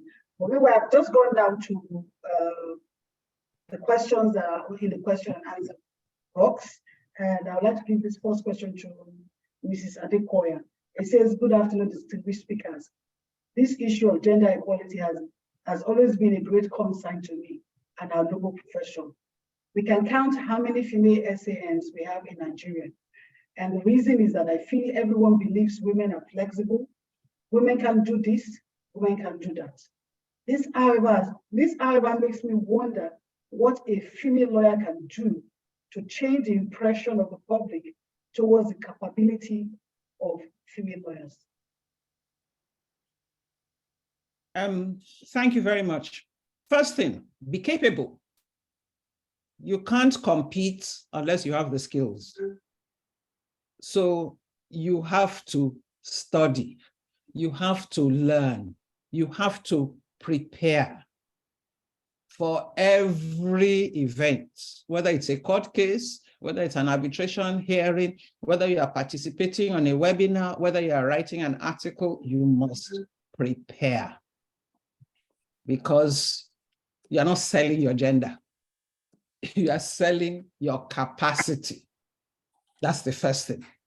The second thing is that women amongst ourselves must realize that we ourselves need to work together to break down the barriers to equity. Many times we don't even recognize it. So the first thing is to recognize what those barriers are, and then work together through the Bar Association, through the NBA Women's Forum, through FIDA, through African Women Lawyers Association, because if one voice will be a voice crying in the wilderness, but so many trees make a forest. We need to work together. Thank you very much. My second question goes to Mrs. Ufot, it says, to start a law firm, what are the basic steps to be taken? Must one obtain a master's degree first or have several years of experience before starting? What exactly should one look out for before starting a law firm? Well, from my own experience, honestly, if you have not been through training, you cannot start a law firm. You must undergo what I came into the practice to understand as pupillage training. You see, and from my own experience or perspective, I think the worst damage that has been done to the legal profession is this, the stoppage of the compulsory pupillage period. Before, there used to be 5 years. And I tell people, no matter how wealthy your parents are, if you do not have a background, if you have not been trained, you cannot start a law firm. You have to practice in an established law firm. And somebody, you learn the ropes. Like I said, I was going to court with Mr. Ladner with even pregnancy. And I saw my boss stood in court. I admired everything he did. And I said, this is where I want to be. So you must, maybe you call it mentoring. When I saw the way my boss practiced law, I determined that I want to be up there. When Mr. Ladner is going into the Lagos High Court, you think a king is coming. The law. I said, this is a human being after all. And one of the days in my first 6 months, Mr. Ladner said, like I said, fire was on the mountain for me. I didn't have any time to waste. And Mr. Ladner asked me, you're taking this work so seriously. What is your ambition? And I said, sir, my ambition is to be a SAN. And at that time, it was only Mrs. The First Lady SAN. And Mr. Ladner said, it is not easy for a woman to become a SAN. And I said, but in England, there are many, then it was QC, there are many female QCs. And my boss said, that is a different environment. So you have to learn. You have to understand the ropes. Somebody has to teach you the ropes. I remember Mr. Ladner telling me, take the rules of the Lagos High Court. Go and read orders 1 to 20. Come, let us discuss. So I'm grateful to Mr. Ladner for where I was. So 20 years ago, at least before I became SAN, it took me 20 years to accomplish that. Although in that journey, I was looking forward to the proverbial 10 years at the bar where anything can happen. Fortunately, or unfortunately, but more fortunately, in my 10th year, I came across arbitration. And I wandered there. I wanted to make an inroad into international and stuff like that. But I then realized, having accomplished so much with all due modesty internationally, I've made so many friends. When you come back here, I realized that the cocoa of the matter is SAN. So I put my cap on again. Again, I was in a hurry. Having, become a chartered arbitrator, coming back to, so I started doing my homework. And I said, look, I am too old to start doing come today, come tomorrow, come today. I started interviewing everybody that made SAN on a first application. They were all men. I said, how did you do your own? How did you do your own? How did you do your own? I think it is Bolaji Ayanride who gave me a blueprint and that he made it on first application. And I kept on talking to him. And without being immodest, I also made it on a first application. So it's determination. I'm not saying it was easy. When Folashade talks about pro bono, I have set free a condemned criminal, a man who was on death row for 10 years on pro bono at the Court of Appeal. So you have to train.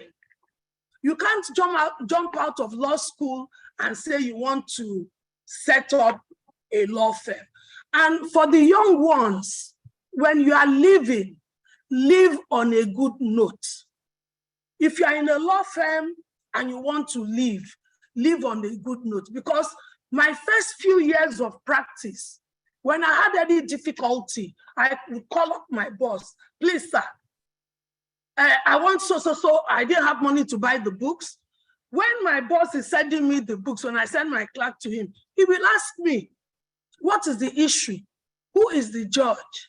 I think you should go this route. If you didn't live on a good note, you will not have that privilege. My boss came to my office, prayed for me because I worked well with him.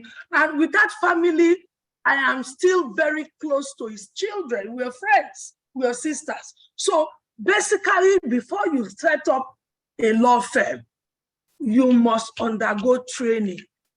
You must undergo privilege, whether it is compulsory or not, and you must learn the ropes. I went to court from first month of pregnancy till I traveled abroad to deliver my babies. I had my 2 children in the chambers of Mr. Ladner. My boss was very understanding and cooperative. The point is, once I come back from court with pregnancy, I must lie down and sleep. I had afternoon sickness. So I owe everything to God, and I owe a lot to my late boss. He held my hand and taught me the ropes and taught me the practice.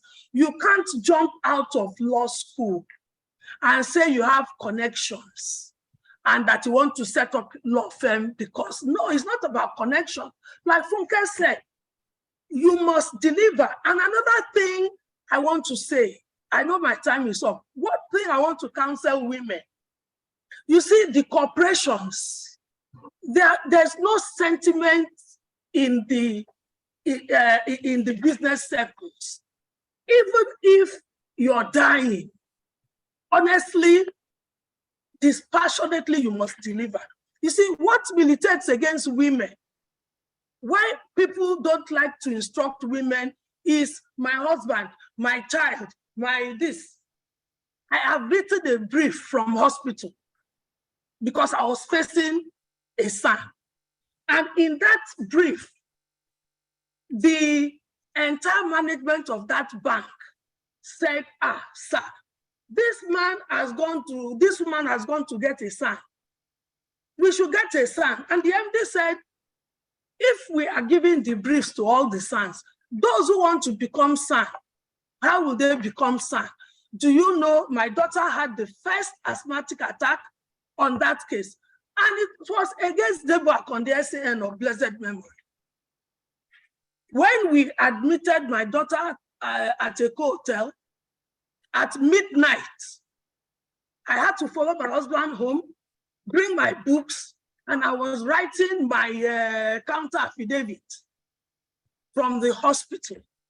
I went to court from the hospital because they were reluctant to give me the brief. And if I went and told them, sorry, unfortunately, when I was preparing the case, my daughter had an asthma. You have to sort it out.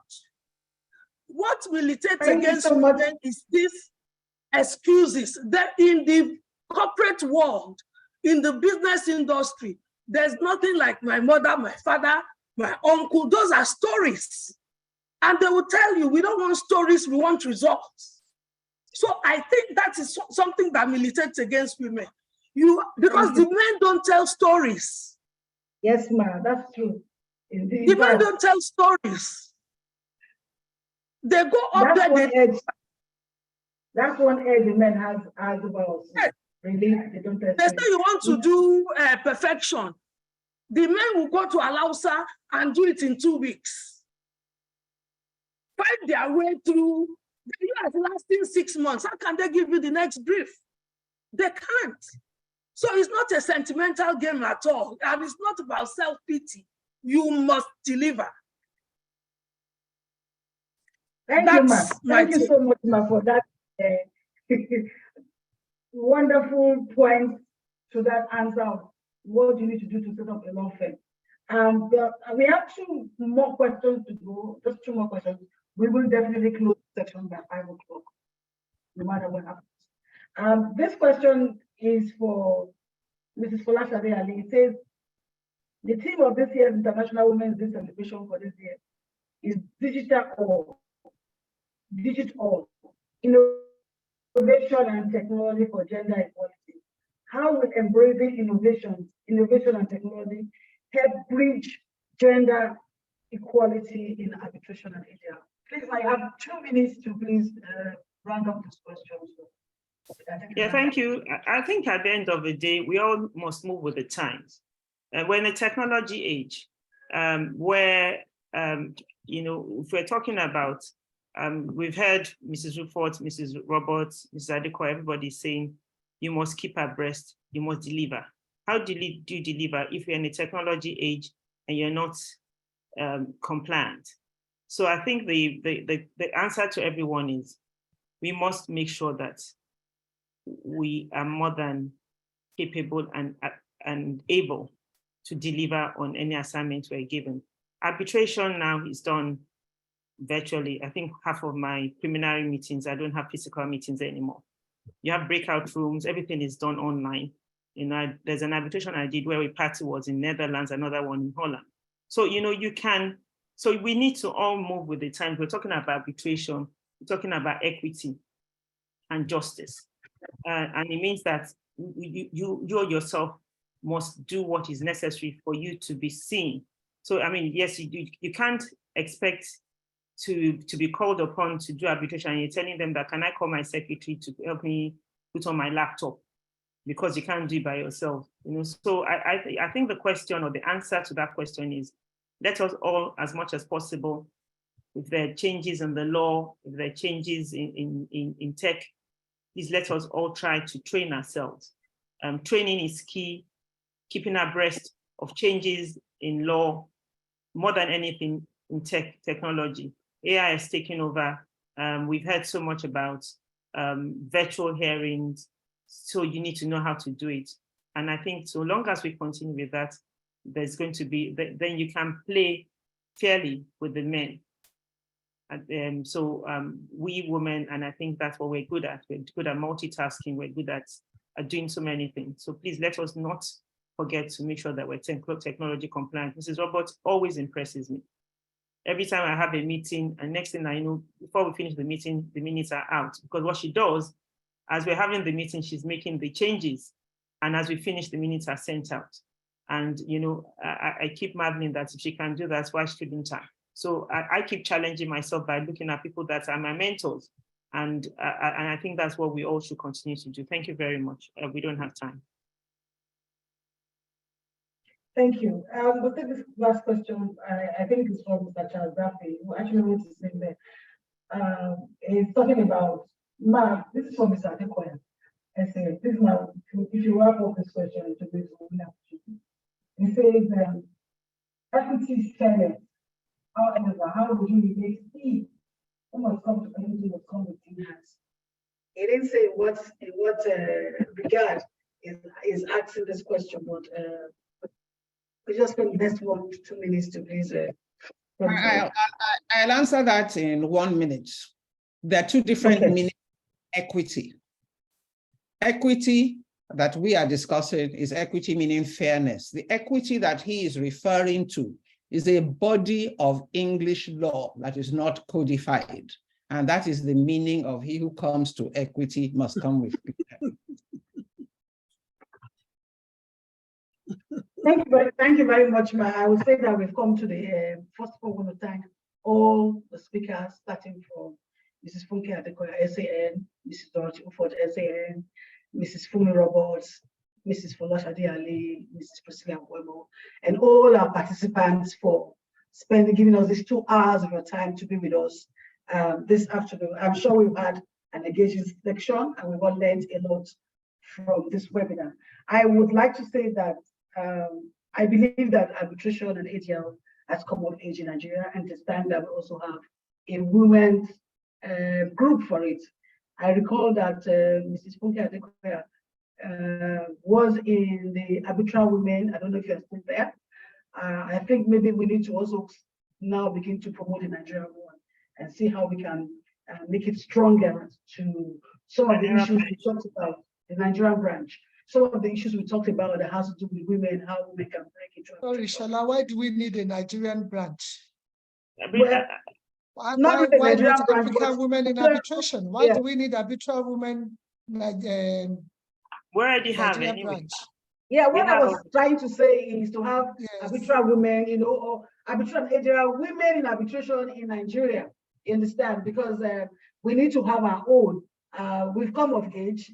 Of course, we can sanitize and do some synergy with the arbitral women internationally, but we should have a Nigerian group that we are running it. We are, you know, we know what we need. We know what the issues are for our own climate and begin to address them. Well, having said that, I just want to quickly say a few words, like, you know, take away from this webinar is the fact that for us as women, we need to encourage, you know, one another. We need to be determined and focused.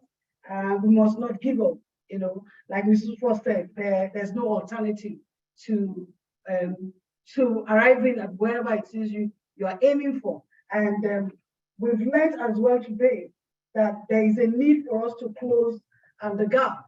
We need to begin to deal with the practices and culture, particularly in the legal profession, that has hindered women, you know, from going the extra mile, from shattering the glass ceiling. Because it's clear that some of the issues we talked about today that has to do with domestic violence and oppressive acts, oppressive actions to women, to the women gender, and even to orphans and house help comes from us women, because we are actually the gatekeepers of the culture of our society. And if we women begin to think differently and to do things differently, I'm definitely sure that some of the equity that we seek for, we will have it without having, we will have it and we'll have the cooperation of the men to drive it. Today we have an all-female panel. It was deliberate. We actually was going to have two sections, one for men, one for women. But I said to myself, well, you know what? We're talking about women. Let's start with hearing ourselves out. Let's start with, you know, building those relationships that we need to have. And I believe that for everyone that attended to this webinar, I can tell you we have some men among us today, the webinar as participants. We've all learned a lot, and the takeaway is such that I believe we will begin to practice them, particularly for the young women that are upcoming, whether in the legal profession or in arbitration area. We will definitely have more women in key positions, not only in arbitration area, but even professionally. So I want to thank you all once again. I want to thank our participants for 2 hours, being with us for 2 hours. I look forward to another section like this, and I hope that when we come knocking on your doors, you will open it for us. And finally, there was something that we all talked about. We talked about mentorship. And the Nigerian Institute of Arbitrators does, we have a mentorship program. This mentorship we talked about will be women mentoring women. So I hope that when I come knocking on your doors to say, I have some female arbitrators, you know, that would like to be mentored, that those doors will be open for us to bring them in. And I want to encourage the institute, the arbitral institutions. Ms. Ogwemoh talked about the fact that we need to begin to have a policy. You know, it's unfortunate that we had a policy in Nigeria about gender parity, but along the line, I think they threw it through the window. And that's why today, if you look at policy in Nigeria, you can hardly find the women there. But we need to do things differently, go to our various arbitration institutions and ADR institutes, and begin to challenge the leaders, the arbitrators and ADR experts at the leadership level to say, you know what? We want more women on the board, either at the governing council or at the board level. We want more women at the branch level, at the executive level. We also want more women arbitrators. Say, if you have 20 arbitration that comes to your center, then you should devote maybe a 5. starting from that point for Right, female life. arbitrators.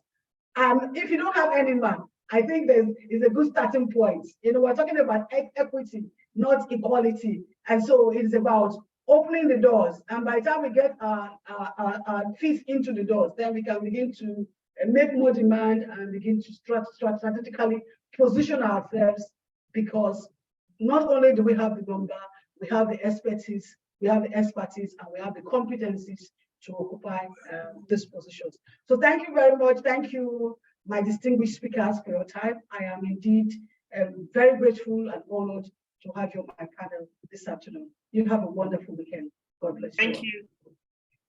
Thank you, everyone. And I also want to say that the young men, male lawyers, also need mentoring. Apart from the fact that this is an International Women's Day program, my experience is that the young male lawyers also need to hear these things. These things are not just meant for women, for female lawyers. It's for every young person, because some of our lawyers just don't know how to, go about it.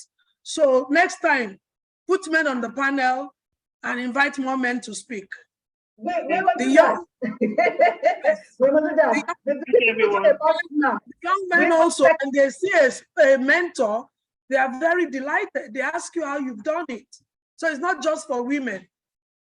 Yes, ma'am. Yes, ma'am. I said that earlier, that we're supposed to have 2 panels with men and women, but time didn't permit us. And since it's something we're starting for the first time, we will definitely bring it more. But also I just want to say that the recording, we will share the recording across, across board. So everyone that needs to hear what we discussed today, what we shared, will have an opportunity to also hear it.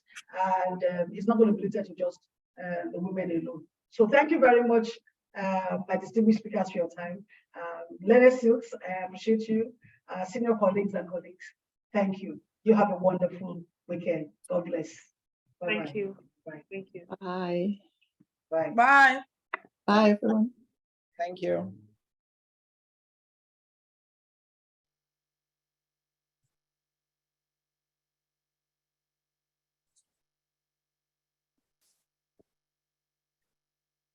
Where's my phone? I need to go.